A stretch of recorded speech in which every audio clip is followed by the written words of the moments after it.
So welcome back to my channel.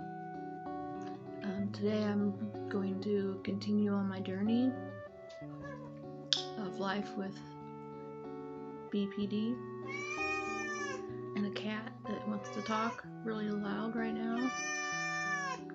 I'm trying to do something. What? So, I'm sorry. I'm not having a very good day today. So,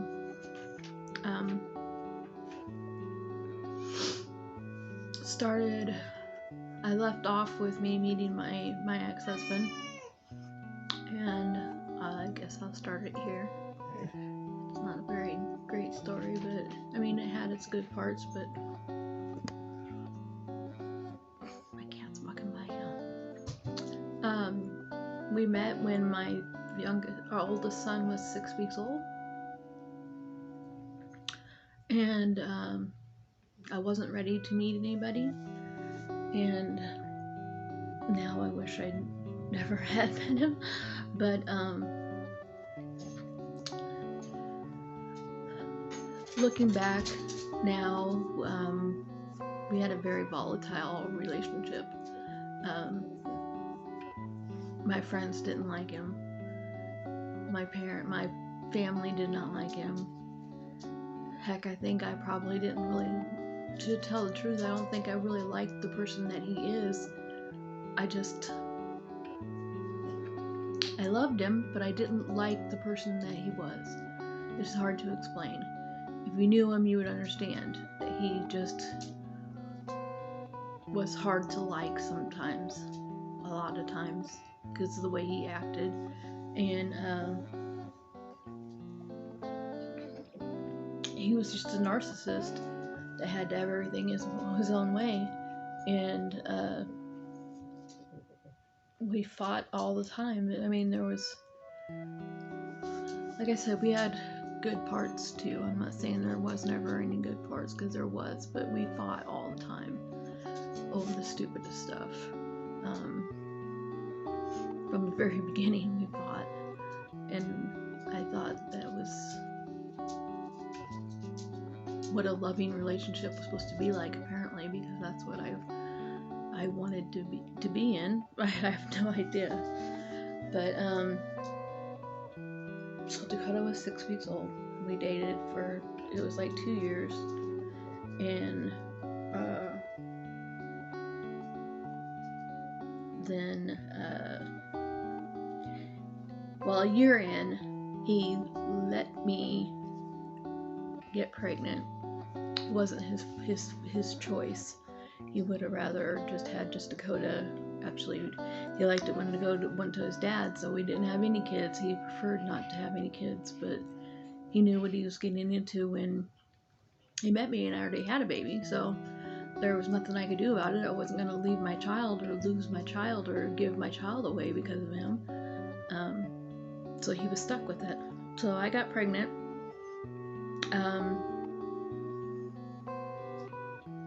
And the whole time I had to be thankful for him. Every time I would try to backtalk to him or whatever, I would always be apologizing. I would constantly be apologizing for something, because he always made me feel like I was doing something wrong. And that was just me trying to have a voice. And he didn't like my moods, which I didn't like my moods either, but I had them. He didn't help any.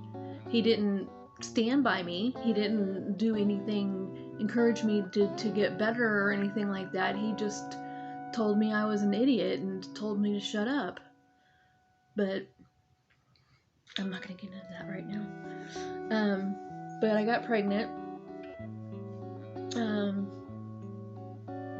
I had my second son named Raven, and he insisted I got my tubes tied because he didn't want any more kids, and I didn't want to get my tubes tied, and I wish I never would have. But I was stupid enough to think that his love would meant more to me than having kids, which that was so far against what I ever wanted, because I wanted to have a gazillion kids, and that's one of the flags I should have saw with him, but I didn't. And everything was okay for a little while, and then he just started acting like he was single again, and he would go cruise, and he would go hang out with friends on Broadway, and he would just do whatever while I was at home with the kids, because he was young. Yes, he was young. We both were young, but he was exceptionally young. He was 17 when we met. I was 21, so yes, I'm a cradle robber. And so he wanted to be young and free, and I understood that, but he had family. So there was that part. And so I got my tubes tied, and he acted, sorry, my dog is playing. Hey! No. Stop!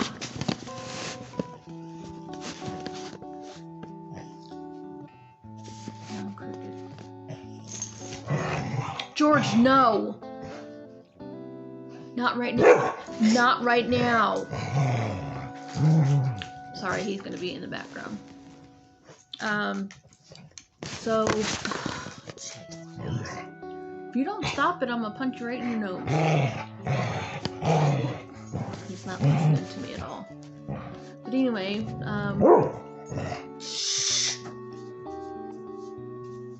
when Raven was 3 months old, I went back to work, and I worked at a hotel.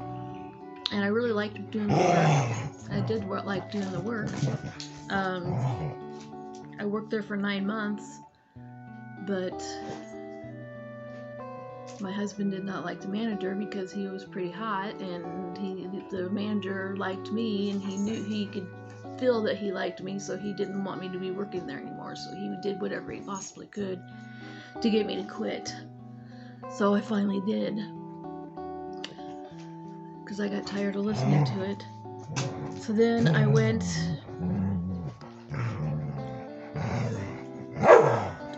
we got married when Raven was 9 months old. Stop! But Raven was 9 months old when we got married. I got a new job working at a trucking company. I started out doing mailroom, and I ended up doing payroll. I was there for 7 years, and I liked it, and he was fine with that because there was no one cute there. It was all older men, and they were not very attractive, so he was fine with me working there because it's mostly women. And so I worked there for 7 years. Then I tried real estate for a little while, and I just couldn't do it. Sorry about that, but I'm back.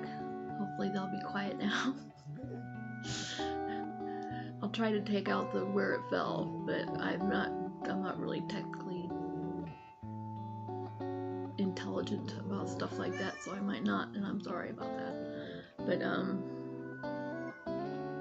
so real estate. I did real estate for a year. I just wasn't very good at it. I'm not good at marketing, apparently, because I don't know. I just couldn't get it to work. So I had to quit. My husband told me I had to quit because I wasn't making enough money. Even though I was working for a couple of real estate agents, I was working for them to straighten up their stuff and do their books and stuff like that. But it wasn't enough for him, so I had to quit.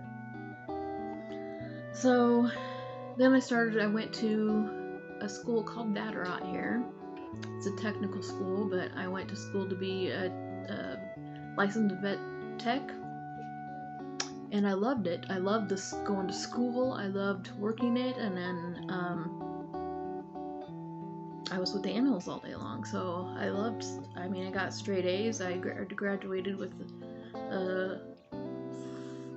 wasn't a 4.0, but it was like It was pretty close to 4.0.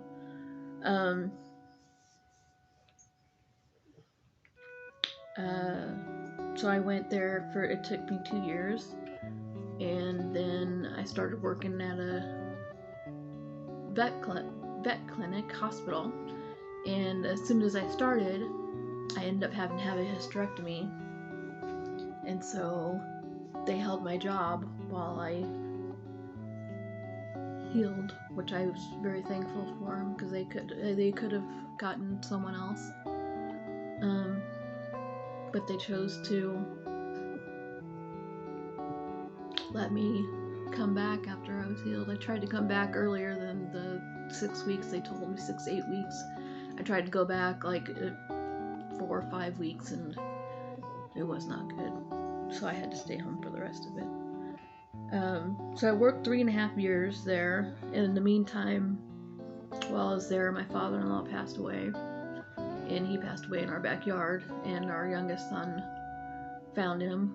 He had had a massive heart attack in our backyard, which I loved. His name was Dick, so don't make fun of me saying I love Dick, but he was the nicest, sweetest man. He was nothing like his son. His son was like his mother. And he kept us together for a long time. That's why things were really shady and shaky after he passed away, because he didn't have him as someone backing him into saying that he needs to be married. But so my husband didn't want to be in the house anymore. He told him it was too hard. He said it was too hard. And I had thought about going to ISU, Iowa State University, to be a veterinarian.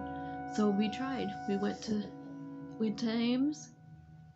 I went to school for a year, and I loved it. I loved doing the work. My kids said they didn't like it, but then they said they liked it by the time we left again. But I was only there a year, and he decided he wanted to go back home. He didn't want to be there anymore, my husband. He didn't want to be there. He wanted to move back. We were renting our house out, so we gave them 3 months notice, something like that we were coming back. And when we got back, they acted like they had never heard of it before, which I talked to them on the phone. So we had to take them to court, and they got kicked out. So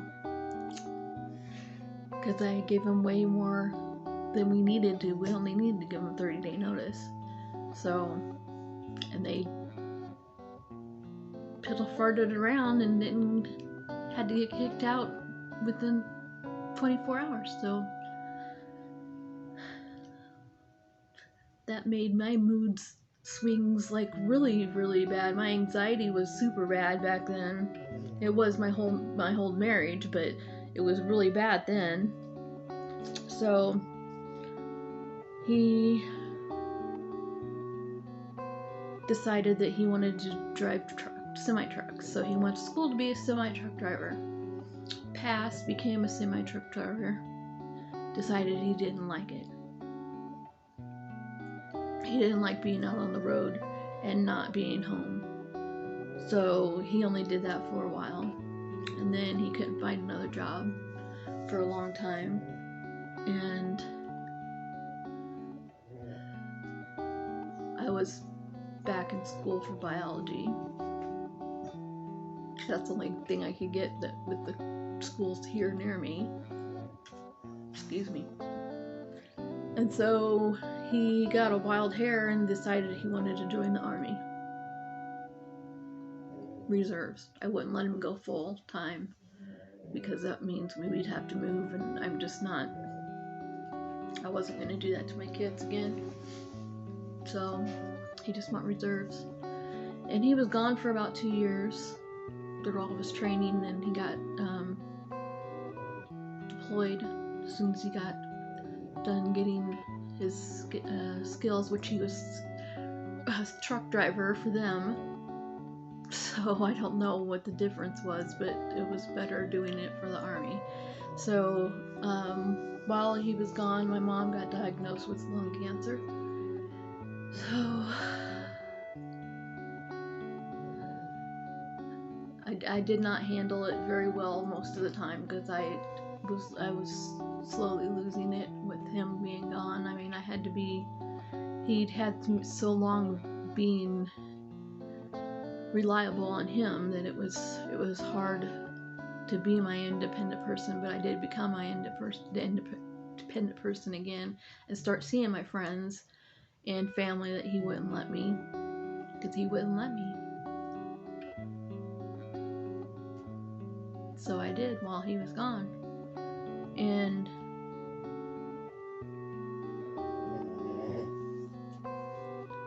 so when he came back, he was a completely different person.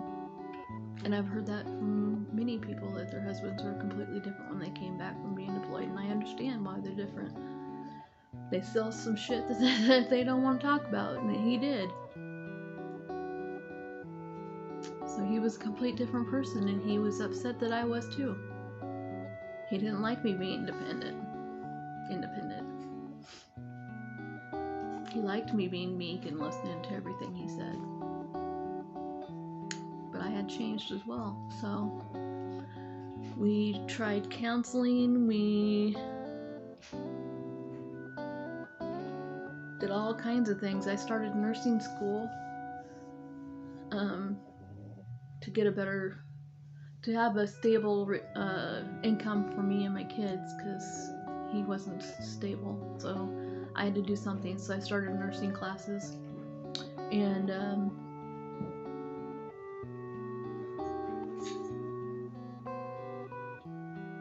my mom died.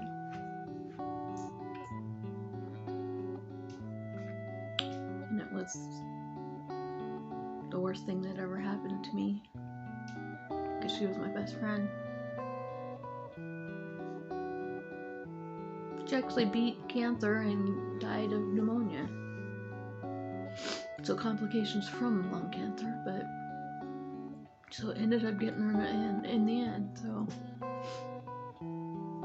but I didn't think I was going to be able to move on, but I found the strength too, because I had 2 boys that relied on me. So life went on.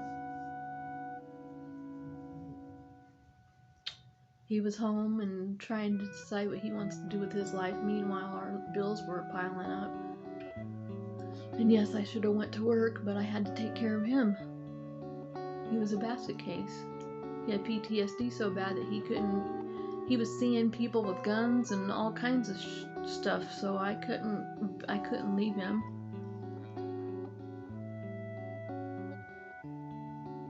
And I did that for him.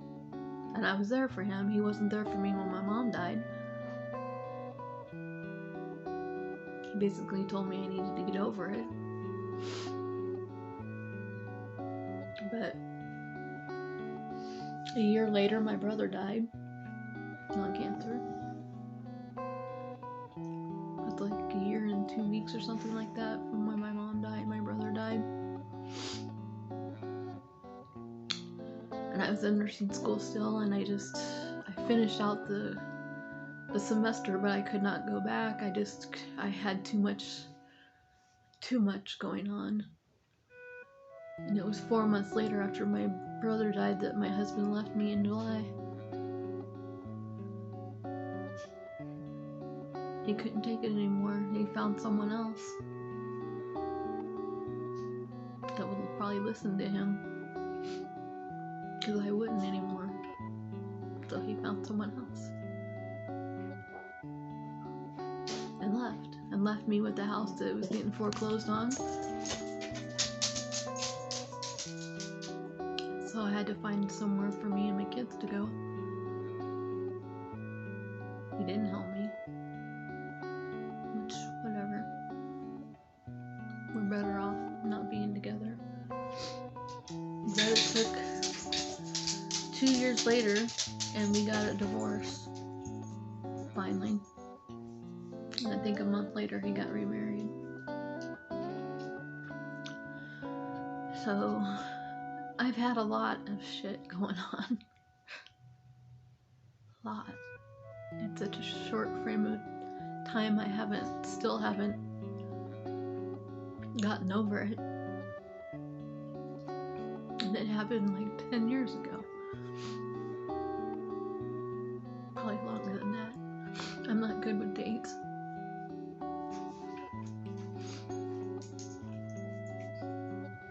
But it wasn't good on me having something wrong with me. That back then I didn't know I had a disorder. I didn't know I just thought I was going crazy.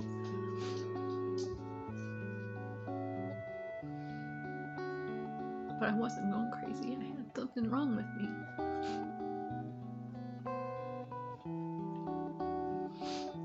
And I was about 40, and I went through menopause, but I went through another menopause because I had my hysterectomy, so I went through menopause before. So I had another menopause.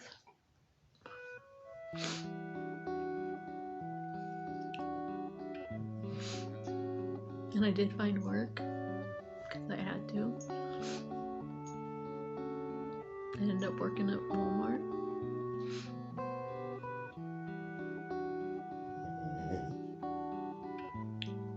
And it was very hard for me to be around people. Now it's almost impossible for me to be around people. Because I don't have everything straightened out in my head. Not after everything that happened to me. Not everything that I went through. And now I'm trying to control my brain.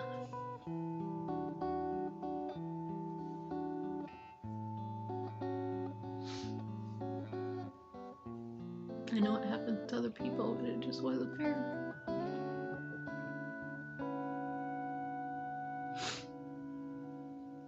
So I'll stop here. Thank you for coming to see my video. I wish I had a more pleasant life to tell you, but I don't. But thank you for coming and watching, if you're still watching. Give me a subscribe or give me a like. Talk to you later.